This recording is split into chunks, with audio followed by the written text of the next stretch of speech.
Hello guys, कैसे आप सभी लोग बुक ऑफ स्पर के एक और न्यू एपिसोड के साथ हाजिर हूँ। तो जैसा कि लास्ट एपिसोड के एंड में हमने देखा था, जी बूजी अपनी चीरते हुए नजरों से एल्डर यान की तरफ घूरते हुए कहता है, सच कहूँ तो मास्टर, मुझे उस कला में कभी कोई दिलचस्पी ही नहीं थी। उसका क्या फायदा, सिर्फ कमजोर दिखने के अलावा और कुछ नहीं होता। मैं डीमन स्कीमिंग सेक्ट का महान सेक्ट लीडर हूँ। मुझे अपनी ताकत दिखाना पड़ता है, तभी सब मेरा सम्मान करते हैं। मैं आप जैसा नहीं हूँ जो हमेशा सिर झुकाकर चलता है। जे वुयुए की बातों से एल्डर युएन अंदर तक हिल गए। उनके सफेद झड़ते बाल हर शब्द के साथ कांप रहे थे, मगर एल्डर युएन शांत रहे, लेकिन वह अंदर से पूरी तरह टूट चुके थे। इतने सालों तक जिस शिष्य को उन्होंने पाला था, आज वही उन्हें इतना गहरा दुख दिया। अब समझ में आ गया, मुझे कभी भी ट्रू सेल्फ आर्ट तुम्हें नहीं देना चाहिए था। तुम्हें इसकी असली कीमत ही समझ नहीं आई। जो लोग खजानों के बीच भी खजाने को नहीं पहचानते, वे उसे घिसे हुए जूतों की तरह फेंक देते हैं। अच्छा हुआ कि जुओफान जैसा कोई अभी भी है। जिसके बाद एल्डर युएन ने अपनी आंखें बंद कर लीं और फिर धीरे धीरे पीछे घूम गए। जब उन्होंने आंखें खोली तो वहां दर्द और निराशा के बजाय सिर्फ पक्के इरादे का एक झलक दिख रहा था। चलो अब बाहर चलते हैं, मैंने तुम्हारे पद छोड़ने की वजह पहले से ही तैयार कर लिया है। फिर वह पूरे यकीन के साथ दरवाजे की ओर चल पड़े। तभी जिए वुयुए कहा, मास्टर आप ऐसा नहीं कर सकते, मैं आपका इकलौता डिसाइपल हूँ। धड़ाम, एल्डर युएन ने दरवाजा बंद कर दिया और जिए वुयुए की दर्द भरी चीखें पीछे छूट गईं। वह अब अकेला रह गया था। ओ फिर बहुत ही दुख के साथ कहता है, मास्टर आप इतने निर्दयी कैसे हो सकते हैं। जिए वुयुए की आंखें कांप उठा। उसने गुस्से में आंखें बंद कर लीं। उसकी मुट्ठी इतनी कस गई कि नाखून हथेलियों में धंस गए। आखिर उसमें ऐसा क्या है जो मेरे ही मास्टर ने मुझे छोड़कर उसे चुन लिया।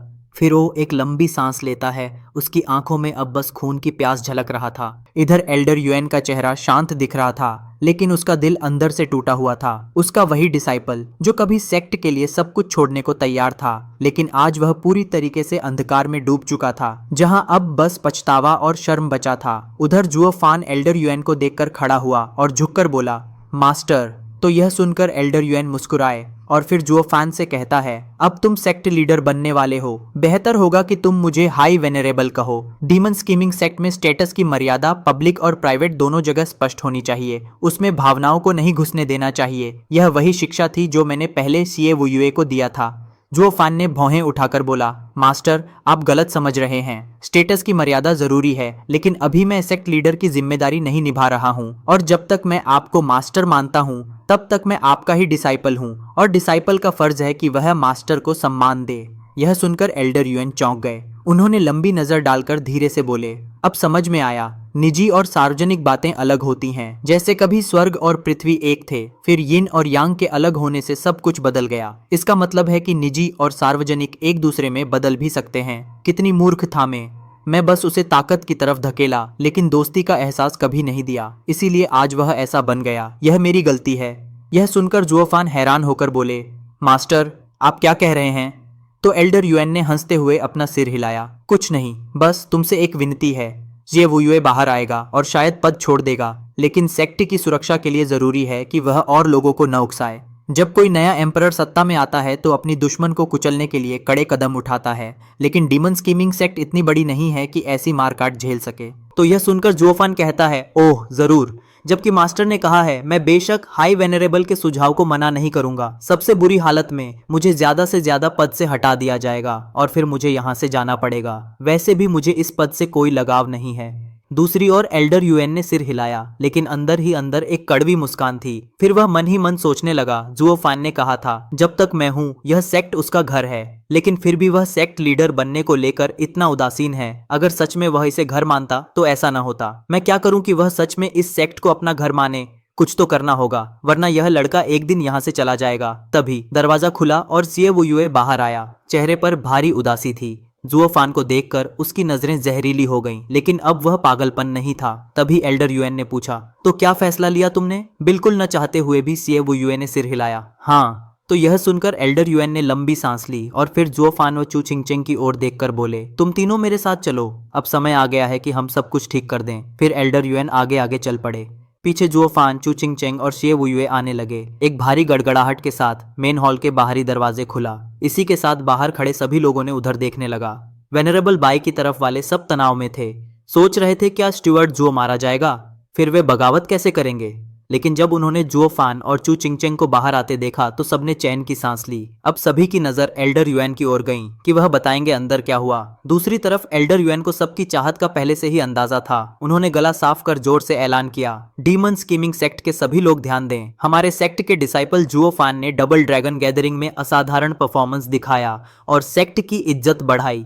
फिर मिस्टिकल हेवन सेक्ट के खिलाफ लड़ाई में सेक्टर की एक्सपर्ट्स हो का नेतृत्व करके बड़ी जीत हासिल की। इसके साथ साथ सेक्टर के सभी लोगों की विश्वास हासिल किया और बहुत ही शानदार अचीवमेंट हासिल किया। सेक्टर को चलाने में वो वास्तव में एक महान प्रतिभावान है। अंदर मैं और सेक्टर लीडर एक लंबी चर्चा के बाद ये निर्णय लिया है कि सेक्टर लीडर अपने पद को त्याग कर उससे अधिक योग्य उत्तराधिकारी जुओ फैन को अपना पद देने के लिए तैयार है। तो अब जुओ फैन को नया सेक्ट लीडर घोषित किया जाएगा। इस बात की पुष्टि कल के समारोह में होगी। तो जैसा कि मैंने कहा, उद्घाटन समारोह कल आयोजित किया जाएगा। तो ये बात सुन के वेनेबल शी और उनके लोग बहुत ही ज्यादा शॉक्ड हो जाता है। उसके बाद वेनेबल शी अपने मन के अंदर सोचता है, क्या हाई वेनेबल ने सच में सेक्टर लीडर को अपने पद से त्यागने के लिए मजबूर किया ताकि जू फैन को गद्दी मिल सके? यहाँ पर कुछ तो गड़बड़ जरूर है। जी वूजी के स्वभाव को देखकर सभी लोग ही समझ गए थे कि वो अपनी मर्जी से हटने वाला तो बिल्कुल भी नहीं था, जब तक हाई वेनेबल ने उसके लिए कोई और रास्ता ना छोड़ा हो। इसलिए सब लोग अब हाई वेनेबल और जी वूजी की तरफ देखने लगा। हाई वेनेबल और सेक्ट लीडर का रिश्ता सब लोग जानते थे, लेकिन ये किसी ने भी नहीं सोचा था। ना तो उन्होंने बगावत करने वालों को कुचला, ना ही इस मामले को सुलझाया, बल्कि इसके उल्टा वो जुओ फैन की मदद की। तभी एल्डर यान के इशारे पर जी बूजी आगे आया और सभी लोगों से कहा, सेक्टर लीडर वही होता है जिसके अंदर सबसे ज्यादा काबिलियत हो और जो सबसे योग्य है। यहाँ पर जू फैन की उपलब्धियां वाकई में सच में बहुत ही ज्यादा असाधारण है। सेक्टर की उज्जवल भविष्य के लिए ये मेरा अंतिम सहयोग है। हमारा सेक्टर अपने पद से हटकर किसी योग्य उत्तराधिकारी को यह पद देने के लिए तैयार है, ताकि सेक्टर की समृद्धि में एक अंतिम मामूली योगदान दिया जा सके। दूसरी तरफ एल्डर यान अपने मन में सोचता है, जी बूजी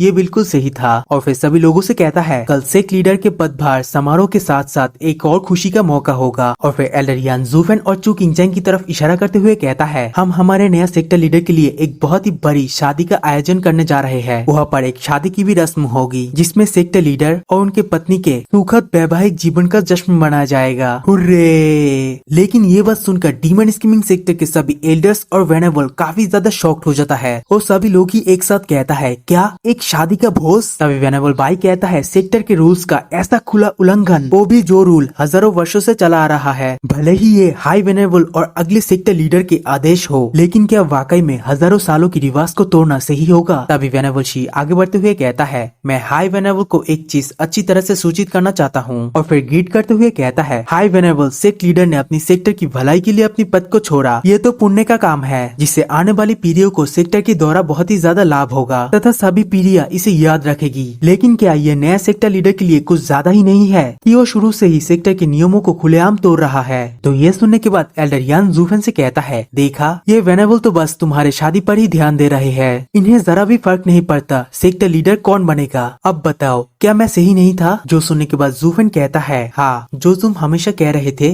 वो सब कुछ ही सही है। हालांकि मैं यह कि सेक्टर लीडर के पदभार ग्रहण करते ही यहाँ के हजारों वर्षों से चला आया इस नियम को तोड़ दिया है और यहाँ तक कि लेबर ऑफिस के लोग भी मेरे पक्ष में बोलने का साहस नहीं किया। मुझे लगता है कि हम लोग यहाँ पर बहुत ही ज्यादा अहंकारी हो रहे हैं। आखिरकार हम लोग डीमोनिक पद के लोग ही है। तो ये सुनकर एल्डर यान जू फैन को टोकते हुए कहता है, क्या आप मिस चू के लिए उचित और सम्मानजनक विवाह भोज आयोजित करने के लिए तैयार नहीं है? तो ये सुनकर जू फैन भी अब सोचने लगता है, क्या मैं यह सच में नहीं करना चाहता? और फिर अपनी बीबी चू किंगचैंग की तरफ देखता है और जैसे ही जू फैन चू किंगचैंग की तरफ देखता है, चू किंगचैंग बहुत ही ज्यादा शर्माने लगता है और उसे शर्माता हुआ देखकर जू फैन भी शर्मा जाता है और दोनों ही अब मुंह फेर कर इधर उधर देखने लगता है। भाई ये सीन काफी बढ़िया था। और फिर जू फैन एल्डर यान से कहता है, मैं एक डीमोनिक कल्टीवेटर हूँ और डीमोनिक पद को फॉलो करता हूँ और मुझे उसकी वर्जनाएं अच्छी तरह से पता है। हालांकि मैं कुछ हद तक खुद को कंट्रोल कर सकता हूँ, फिर भी मैं सभी डीमोनिक कल्टीवेटर के नियमों का उल्लंघन नहीं कर सकता हूँ। तो ये सुनने के बाद एल्डर यान कहता है, ये बिल्कुल भी सही नहीं है। जू फैन, क्या तुम्हें याद है कि मैंने तुम्हें एक डीमोनिक कल्टीवेटर होकर भी कैसे प्रेम के अंदर घुसा जा सकता है, उनकी शर्तों के बारे में क्या बताया? तो ये सुनकर जू फैन कहता है, हाँ मुझे याद है, आपने कहा था ये एक एडवांस प्लेयर के लिए एक खेल की तरह है, बस तुम्हें एक अच्छी मानसिक स्थिति पर होना चाहिए। तभी एल्डर यान जू फैन से कहता है, वास्तव में केवल वही लोग जो नैतिक दिशा निर्देशक है, वो लोग ही बस जुनून और इच्छाओं के बीच में खुद को अच्छी तरह से नियंत्रित संचित कर सकता है। मैं इस बात पर दुखी रहता था कि मेरे डीमन स्कीमिंग सेक्टर में बहुत सारे लोग डीमनिक मार्गों में चले गए, लेकिन बहुत ही कम लोग थे जो कि दाव में प्रवेश कर गए। सेक्टर के रूल्स वास्तव में उनकी कल्टीवेशन को रक्षा करने की एक तरीका है, लेकिन जब तुम आए तब मैंने देखा हमारी कॉज एंड इफेक्ट सबके ऊपर काम करने लगे। डीमन स्कीमिंग सेक्टर में बहुत ही सारे लोग प्यार में अटके रहते हैं और बहुत ही कम लोग ऐसे हैं जो कि दाव के पीछे होता है, लेकिन तुम आते ही फोर्स गेमिंग डेम ने प्यार का खून शांत कर दिया। यहाँ तक कि जी बुची ने भी अपनी जंगली प्रवृत्ति को काबू में रखा। इसका मतलब तुम पहले से ही एडवांस प्लेयर बन चुके हो। इसी के साथ ये वाला वीडियो यहीं पर एंड करूंगा। Good bye.